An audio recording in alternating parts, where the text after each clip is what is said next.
भगवान की जय, प्यारे कृष्ण कन्हैया लाल की जय। श्री भक्तमाल में चरित्र चल रहा है श्री जयदेव जी का। एक बार एक माली की लड़की बैगन के खेत में बैगन तोड़ते समय गीत गोविंद के 5वें सर्ग की धीर समीरे यमुना तीरे बसति बने बनमाली इस अष्टपदी को गा रही थी।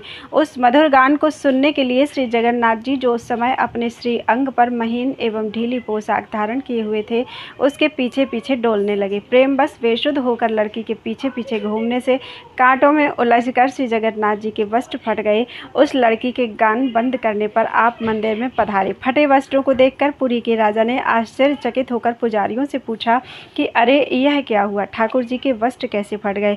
पुजारियों ने कहा कि हमें तो कुछ भी मालूम नहीं है। तब स्वयं ठाकुर जी ने ही सब बात बता दी। राजा ने प्रभु की रुचि जानकर पालकी भेजी, उसमें बिठाकर उस लड़की को बुलाया। उसने आकर ठाकुर जी के सामने नृत्य करते हुए उसी अष्टपदी को गाकर सुनाया। प्रभु अत्यंत प्रसन्न हुए। तब से राजा ने मंदिर में नित्य गीत गोविंद गान की व्यवस्था की।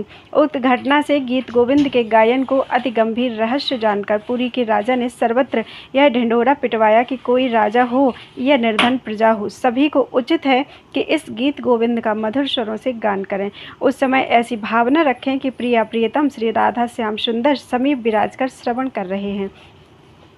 गीत गोविंद के महत्व को मुल्तान के एक मुगल सरदार ने एक ब्राह्मण से सुन लिया। उसने घोषित रीति से के अनुसार गान करने का निश्चय करके अष्टपदियों को कंठस्थ कर लिया। जब वह घोड़े पर चढ़कर चलता था तो उस समय घोड़े पर आगे भगवान विराजे हैं ऐसा ध्यान कर लेता था, फिर गान करता था। एक दिन उसने घोड़े पर प्रभु को आसन नहीं दिया और गान करने लगा। फिर क्या देखा कि मार्ग में घोड़े के आगे आगे मेरी ओर मुख किए हुए श्याम सुंदर पीछे को चलते हैं और गान सुन रहे हैं। घोड़े से उतरकर उसने प्रभु के चरण स्पर्श किए तथा नौकरी छोड़कर विरक्त वेश धारण कर लिया। गीत गोविंद का अनंत प्रताप है। स्वर्ग की देवांगनाएं भी इसका गान करती हैं। इसकी महिमा का वर्णन कौन कर सकता है, जिस पर स्वयं रीझकर भगवान ने उसमें अपने हाथ से पद लिखा है।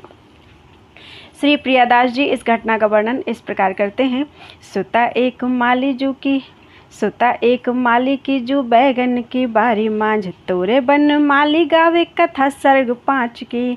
डोले जगन्नाथ पाछे काछे अंग में ही झंगा, आछे कहीं घूमे सुधी आवे बिरहाच की।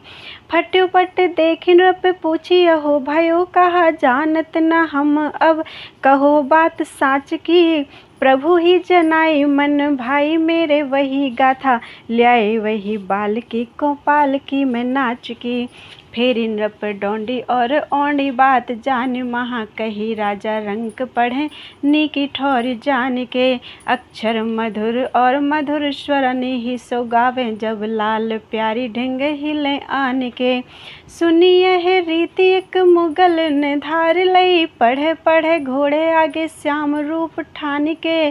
पोथी को प्रताप स्वर्ग गावत हैं देव वधु, आप ही जो रीझ लिख्यो निज कर आन की। श्री जयदेव जी की साधुता। श्री जयदेव जी को एक बार एक सेवक ने अपने घर बुलाया। दक्षिणा में आग्रह करके कुछ मोहरें देने लगा। आपके मना करने पर भी उसने आपकी चद्दर में मोहरें बांध दी। आप अपने आश्रम को चले तब मार्ग में उन्हें ठग मिल गए। आपने उनसे पूछा कि तुम लोग कहाँ जाओगे। ठगों ने उत्तर दिया, जहाँ तुम जा रहे हो वहीं हम भी जाएंगे। श्री जयदेव जी समझ गए कि ये ठग हैं। आपने गांठ खोलकर सब मोहरें उन्हें दे दी और कहा कि इतने में जितनी मोहर आप लेना चाहें ले लें। उन दुष्टों ने अपने मन में सोच समझकर कहा, इन्होंने मेरे साथ चालाकी की है। अभी तो भयवश सब धन बिना मांगे ही हमें सौंप दिया है, परंतु इनके मन में यही है कि यहाँ से तो चलने दो, आगे जब नगर आएगा तो शीघ्र ही इन सबों को पकड़वा दूंगा। यह सोचकर उन ठगों ने श्री जयदेव जी के हाथ पैर काटकर बड़े गड्ढे में डाल दिए और अपने अपने घरों को चले गए। थोड़े समय बाद ही वहाँ एक राजा लक्ष्मण सेन आया। उसने देखा कि श्री जयदेव जी संकीर्तन कर रहे हैं और गड्ढे में दिव्य प्रकाश छाया है तथा हाथ पैर कटे होने पर भी वे परम प्रसन्न हैं। तब उन्हें गड्ढे से बाहर निकालकर राजा ने हाथ पैर कटने का प्रसंग पूछा। जयदेव जी ने उत्तर दिया कि मुझे इस प्रकार का ही शरीर प्राप्त हुआ है। श्री जयदेव जी के दिव्य दर्शन एवं मधुर वचनामृत को सुनकर राजा ने मन में विचारा कि मेरा बड़ा भारी सौभाग्य है कि ऐसे संत के दर्शन प्राप्त हुए। राजा उन्हें पालकी में बिठाकर घर ले आया, चिकित्सा के द्वारा कटे हुए हाथ पैरों के घाव ठीक करवाए। फिर जयदेव जी से प्रार्थना की कि अब आप मुझे आज्ञा दीजिए कि कौन सी सेवा करूं। श्री जयदेव जी ने कहा, राजन, भगवान और भक्तों की सेवा कीजिए। ऐसी आज्ञा पाकर राजा साधु सेवा करने लगा। इनकी ख्याति चारों ओर फैल गई। एक दिन वे ही चारों ठग सुंदर कंठी माला धारण कर राजा के यहाँ आए। उन्हें देखते ही श्री जयदेव जी ने अत्यंत प्रसन्न होकर कहा, देखो, आज तो मेरे बड़े गुरु भाई लोग आए हैं। ऐसा कहकर उन्होंने सबका बड़ा ही स्वागत किया। श्री जयदेव जी ने शीघ्र राजा को बुलवाकर कहा कि इनकी प्रेम से यथोचित सेवा करके संत सेवा का फल प्राप्त कर लो। आज आज्ञा पाकर राजा उन्हें भीतर महल में ले गया और अनेक सेवकों को उनकी सेवा में लगा दिया। परंतु इन चारों के मन अपने पाप से व्याकुल थे। उन्हें भय था कि यह हमें पहचान गया है, राजा से कहकर मरवा देगा। वे राजा से बार बार विदा मांगते थे, पर राजा उन्हें जाने नहीं देता था। तब श्री जयदेव जी के कहने पर राजा ने अनेक प्रकार के वस्त्र, रत्न, आभूषण आदि देकर उन्हें विदा किया। सामान को ढोने के लिए साथ में कई मनुष्यों को भी भेजा। राजा के सिपाही गठरियों को लेकर उन ठग संतों के पहुंचाने के लिए उनके साथ साथ चले। कुछ दूर जाने पर राजपुरुषों ने उन संतों से पूछा, भगवान, राजा के यहाँ नित्य संत महात्मा आते जाते रहते हैं, परंतु स्वामी जी ने जितना सत्कार आपका किया और राजा से करवाया है, ऐसा किसी दूसरे साधु संत का सेवा सत्कार आज तक नहीं हुआ। इसलिए हम प्रार्थना करते हैं कि आप बताइए कि स्वामी जी से आपका क्या संबंध है। उन्होंने कहा, यह बात अत्यंत गोपनीय है, मैं तुम्हें बताता हूँ, पर तुम किसी से मत कहना। पहले तुम्हारे स्वामी जी और हम सब एक राजा के यहाँ हम नौकरी करते थे। वहाँ इन्होंने बड़ा भारी अपराध किया। राजा ने इन्हें मार डालने की आज्ञा दी, परंतु हमने अपना प्रेमी जानकर इनको मारा नहीं, केवल हाथ पैर काटकर राजा को दिखा दिया और कह दिया कि हमने मार डाला। उसी उपकार के बदले में हमारा सत्कार विशेष रूप से कराया गया है। उस कृतघ्नि साधु वेशधारियों के इस प्रकार झूठ बोलते ही पृथ्वी फट गई और वे सब उसमें समा गए। इस दुर्घटना से राजपुरुष लोग आश्चर्यचकित हो गए। वे सब के सब दौड़कर स्वामी जी के पास आए और जैसा हाल था कह सुनाया। उसके सुनते ही श्री जयदेव जी दुखी होकर हाथ पैर मलने लगे। उसी क्षण उनके हाथ पैर बड़े सुंदर जैसे थे वैसे ही फिर हो गए। राजपुरुषों ने दोनों आश्चर्यजनक घटनाओं को राजा से कह सुनाया। हाथ पैर पूरे हो जाने की घटना सुनकर राजा अति प्रसन्न हुआ। उसी समय वह दौड़कर स्वामी जी के समीप आया और चरणों में सिर रखकर पूछने लगा, प्रभु, कृपा करके इन दोनों चरित्रों का रहस्य खोलकर कहिए कि क्यों धरती फटी और उसमें सब साधु कैसे समा गए, आपके ये हाथ पैर कैसे निकल आए। राजा ने स्वामी जी से सब अत्यंत हट किया, तब उन्होंने सब बातें खोलकर कह दी। फिर बोले कि देखो राजन, यह संतों की बड़ी भारी महिमा है। संतों के साथ चाहे कोई जैसा भी व्यवहार करे, चाहे जितनी बुराई करे, तो भी वे उस बुराई करने वाले का बुरा ना सोचकर बदले में उसके साथ भलाई ही करते हैं। साधुता का त्याग न करने पर संत महापुरुष एवं भगवान श्री श्याम सुंदर मिल जाते हैं। राजा ने श्री जयदेव जी का नाम तो सुना था, पर उसने कभी दर्शन नहीं किया था। आज जब उसने श्री जयदेव जी के नाम गाँव को जाना तो प्रसन्न होकर कहने लगा कि आप कृपा कर यहाँ विराजिए। आपके यहाँ विराजने से मेरे पूरे देश में प्रेम भक्ति फैल गई है। श्री प्रियादास जी ने इन घटनाओं का वर्णन इन कवित्तों में किया है। पोथी की तो बात सब कही मैं सुहाती ही, सुनो और बात जा मैं अति अधिकाइए। गांठ में मुहर मग चलत में ठग मिले, कहो कहाँ जात जहाँ तुम चले जाइए। जान लई बात खोली द्रव्य पकड़ाए, दियो लियो चाहो जोई सोई सोई मुको ल्याइए। दुष्टन समुझे कही किन्हीं इन विद्या, अहो आवे जो नगर इन्हें बेग पकड़ाइए।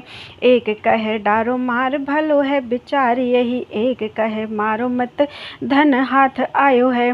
जो पहले पेछान कहूँ नी कीजिए निदान, कहा हाथ पाँव काटी बढ़े गाढ़ पधरायो है। आयो तहाँ राजा एक देख के विवेक भयो, छायो उजियारो ओ प्रसन्न दर्शायो है।